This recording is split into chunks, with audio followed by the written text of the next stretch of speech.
You don't need glasses to enjoy this video in 3D, read the description for more information. This game has very good 3D. This is on the lowest 3D settings, which means that the camera angles aren't that far apart. However, you'll see the effect become far more pronounced as I increase the distance between the viewpoints.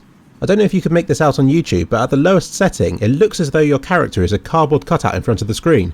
It's such a subtle effect, it looks real, but I'd still rather play it on highest 3D. The viewpoints are very far apart. So far apart, in fact, that you can probably see the difference without going cross-eyed.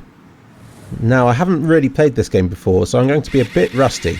Either ignore it or just accept that crashes in 3D look amazing, so you're quite privileged to have me as the driver.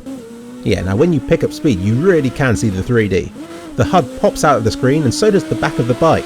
This is a perfect game to showcase it because things are shooting towards the screen so quickly it almost makes you blink when you're about to hit something. But not quite. And that was the first of hopefully many fatal crashes in this video. But like I said before, I don't have any experience with this game and the turning circle is about 3 miles on this bike. It's a real nightmare to play and I'm going to probably spend most of this video scraping my face against a wall. Now I do believe there's a first person button here somewhere. Yeah, here it is. Now this view makes you feel like you're scraping your chin against the ground. It's proof that 3D can work in first person games, it's just that the viewpoints need to be further apart than they are in most titles. Of course, it needs to be properly calibrated so the tarmac doesn't actually come out of the screen towards you. I always find depth going into the screen is much better. But hey, I can't complain, this game's got very good support. Now here's a little puzzle for you. If you set this video to red and green glasses 3D mode, you'll see that at some points of the screen, the two different versions of the viewpoints are at the exact same location as each other. In other words, they overlap perfectly. How far away do these points look from your character? Well, some people would think if there's no parallax then it's in the very distance. But at this point it's actually the exact same distance that your screen is away from you.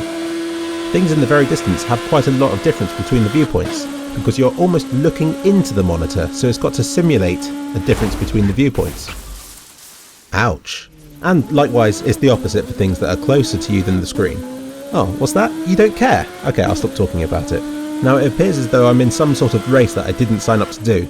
Burnout does pride itself in saying that every street is a race of some kind, where you're constantly trying to beat your old records. Personally, I just don't care. I wish it would just go away and show me more of the screen. However, I won't deny that this game is actually quite fun just to drive about in. I wouldn't play it for hours on end, but it is really good for 3D. In fact, it makes me want to load up Dirt 2 and see if that's good in 3D. Oh, and listen to that, it all gets echoey in tunnels. I'm finding it very difficult to determine the age of this game. It looks like one of those old arcadey games, but at the same time it supports some quite advanced features like screen space ambient occlusion, which, come to think of it, in this game probably saps 50% of your frame rate and only adds a small shadow underneath your tyre in return. But hey, I'd say it's still worth it, right? I have to question why it's so quiet on the roads though. It's just as well since I'm crashing into everything in sight, but it doesn't really feel like a city. Okay, there aren't many cars, but they swerve to hit you. And again! And it could have been the same car. And as usual, I will now shut up and try and find as many big jumps to show off the 3D as possible. Enjoy the rest of the video.